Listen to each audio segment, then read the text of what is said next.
अगर आप कोई बिज़नेस शुरू करना चाहते हैं, आपने डिसाइड कर लिया कि हमें कोई बिज़नेस करना है। तो बिज़नेस करना है तो बिज़नेस कैसे करना है, क्या करना है? अब बिज़नेस में टाइप्स होते हैं। मैं मोटा-मोटा वैसे तो बहुत तरह का है, आजकल स्पेशलाइज़ेशन बढ़ रहा है, बहुत चेंजेज़ आ रहे हैं। उसके बारे में फिर कभी बात करेंगे। अभी मोटा-मोटा ज्ञान देता हूँ कि बिज़नेस 2 तरह का है, या तो मैन्युफैक्चरिंग या ट्रेडिंग। अब आपको डिसाइड करना है कि आपको मैन्युफैक्चरिंग लाइन में जाना है या ट्रेडिंग लाइन में जाना है। ये डिपेंड करता है पैसे के ऊपर भी। ट्रेडिंग में कमोबेश कम पैसा लगता है और मैन्युफैक्चरिंग में ज़्यादा लगता है। कई चीज़ें ऐसी भी हैं कि जहाँ पे मैन्युफैक्चरिंग में कम पैसा लगता है और ट्रेडिंग में बहुत ज़्यादा लगता है। तो ये डिपेंड करता है क्या प्रोडक्ट है, क्या कमोडिटी का बिज़नेस कर रहे हैं आप। तो आप जैसे सोचिए ट्रेडिंग का काम कर रहे हैं, आपने ट्रेडिंग के बारे में सोचा हमें ट्रेडिंग करनी है, हमसे नहीं होता बनाने का काम। बनाने के बाद में फिर उसे ढूँढते फिरो ये। अब आपने देख लिया अब ट्रेडिंग में क्या करना है, ट्रेडिंग में भी 2 पार्ट है मोटा-मोटा। या तो आप होलसेलिंग करेंगे या रिटेलिंग करेंगे, ठीक है?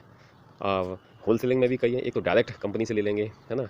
लेकिन डायरेक्ट कंपनी से ऐसा होता है कई बार बड़ी कंपनियों का बड़े आइटम होते हैं जो उनके सुपर स्टॉकिस्ट होते हैं, कंपनी डायरेक्ट नहीं बेचती है। तो सुपर स्टॉकिस्ट से आप लेंगे, उसके बाद होलसेलिंग करेंगे, होलसेलर्स के बाद में एक सेकंड कैटेगरी होती है सब मतलब होलसेलर या डिस्ट्रीब्यूटर एक ही बात है।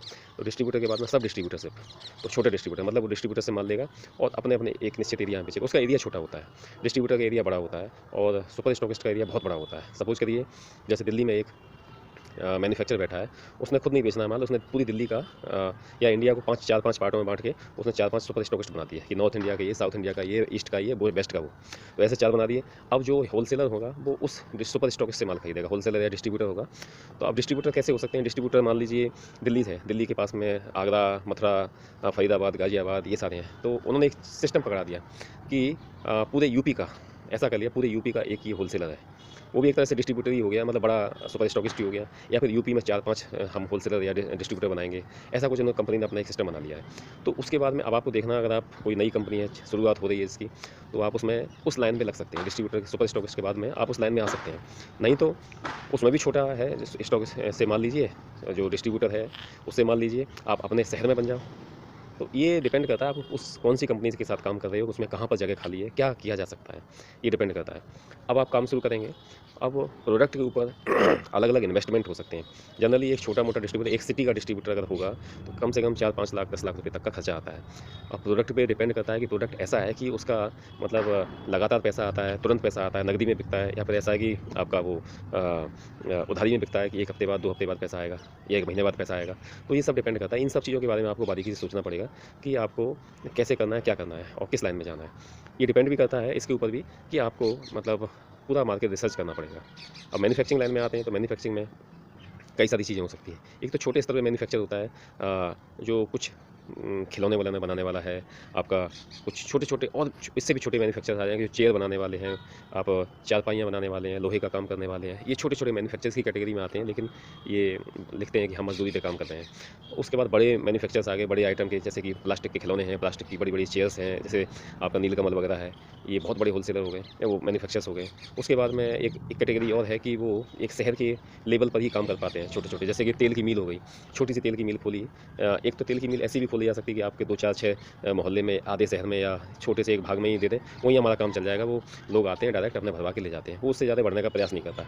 एक दूसरा है उसने बनाया कि थोड़ा-सा बड़ा, उसने बॉटलिंग करना भी शुरू कर दिया, वैसे ही बना देता है, अपना पैक करा और वैसे भी बेच देते हैं। तीसरा है उसने एक ब्रांड बना लिया, भले ही किसी शहर में है, उसने ब्रांड बना लिया, उसको दिल्ली तक ही नहीं सिमटा था। जैसे मान लो दिल्ली में खोला, दिल्ली तक ही नहीं है, वो दिल्ली से ऊपर भी चला गया, दिल्ली से आगे भी चला गया, किसी और शहर में भी चला गया, मतलब उसका दिल्ली के आस-पास के 10-20 शहरों में, 2-4 राज्यों में उसका माल बिकने लगा। तो वो बड़ा मैन्युफैक्चर हो गया। अब स्टार्टिंग शुरुआत आपको जहाँ तक मेरा मैं सजेशन ये है कि आप कोई भी काम करो, अगर आप नए हो, अगर आपको बिज़नेस का बिल्कुल भी ज्ञान नहीं है, तो बहुत छोटे स्तर से करो। मेरा वीडियो जो है, मेरा चैनल है, सब्सक्राइब करो, उसमें बहुत छोटे-छोटे प्लान है, इवन आप 10-5 हज़ार रुपए से ही बिज़नेस शुरू कर सकते हैं, ऐसे प्लान भी है। तो वहाँ से शुरुआत करिए, सीखिए। जैसे कार चलाना है, अगर आपको कार चलाना नहीं आता है, आप नई कार खरीद ली तो डायरेक्ट कहीं चलो चालू करोगे तो ठुक जाएगी।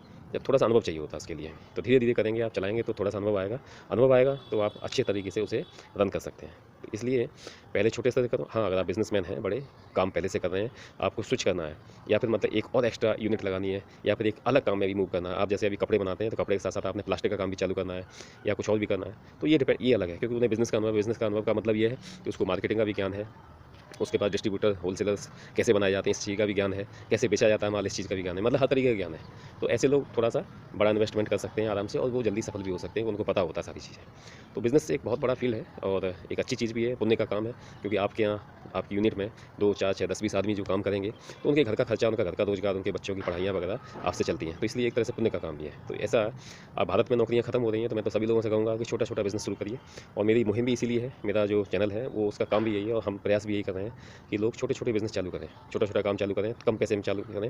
भले ही अपने घर के लोगों को ही लगा लें पहले, तो उनकी भी रोज़ी-रोटी चलेगी कम से कम। अपने भाई को लगा लिया, अपने किसी और रिश्तेदार को लगा दिया, अपने पड़ोसी के किसी बंदे को लगा लिया, तो उनकी व्यवस्थाएँ होंगी। तो इस तरह से एक बिज़नेस एक बहुत अच्छा फ़ील्ड है और भारत को बिज़नेस में आगे बढ़ना है।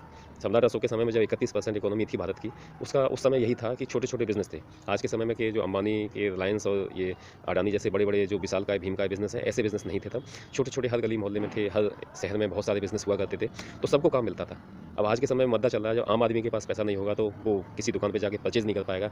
जब परचेज़ नहीं कर पाएगा, तो उस दुकानदार पे पैसा नहीं आएगा, उस पे पैसा नहीं आएगा, तो वहाँ से आगे wholesaler, retail distributor, super stockist, manufacture तक पैसा नहीं पहुँचेगा। तो आज के समय में वो चीज़ नहीं है कि कार की अगर कार चलानी है तो चारों पहियों में आपको उसमें पावर होनी चाहिए, नहीं तो फिर नहीं चल पाएगा। इसलिए छोटे-छोटे बिज़नेस शुरू करिए, छोटे-छोटे बिज़नेस शुरू करेंगे तो उसमें आपको मतलब सैकड़ों, हज़ारों, लाखों आदमियों को काम मिलेगा तो पैसा आएगा, उनके पास पैसा आएगा, तो उनकी और सबकी व्यवस्थाएँ चलेंगी।